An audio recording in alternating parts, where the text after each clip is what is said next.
Mukhang ito na ang kinakailangan ng Magnolia Chicken Templados para tuluyang mapalakas yung kanilang line-up para sa next season. At ang tinutukoy natin ay ang Season 98 NCAA MVP na si Will Gosum. Si Will Gosum ay 6'8 na power forward at doon sa season kung saan siya naging MVP, nag-average ito ng 17 points, 55% shooting, 10 rebounds, 2 assists, at 1 blocks. At yan ang dahilan kung bakit siya naging MVP.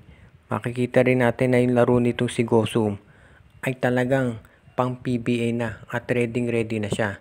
At ito ang dahilan kung bakit maraming teams ngayon ang gustong kumuha dito. Ang balita nga natin dati, itong Converge Fiber XS, bukod dito kay Baltasar, gusto rin nilang makuha itong si Will Gosum.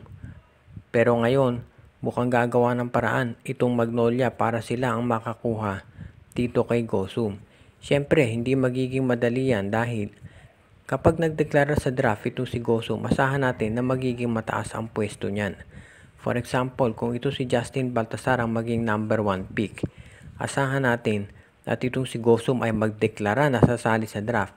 Susubukan ng Blackwater na kunin niya sa number 2 unless merong mga ibang mga players na kilala na sumali sa draft.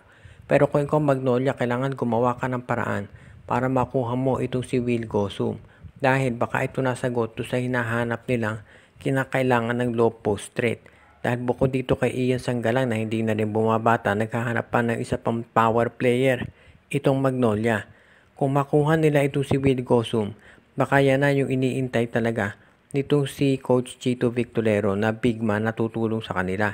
Sa height at athleticism ni Gosum, malaking bagay talaga yan para sa kanilang lineup.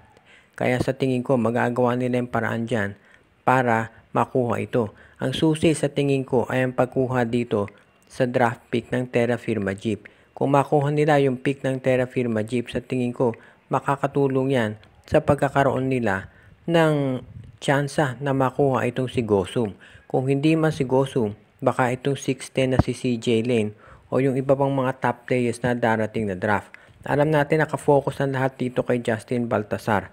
Pero sa tingin ko marami pang ibang players dyan na pwedeng makuha itong Magnolia Chicken Templados. Basta kinakailangan meron silang draft pick syempre. Ngayon, nandito na yan sa management kung paano makukuha yung pick ng Terra Firma. Kung magawa nila ng paraan at makuha yon, sa tingin ko magiging formidable na ang Magnolia dito sa darating na PBA season at mas makapag-compete na sila kontra dito sa iba pang mga teams.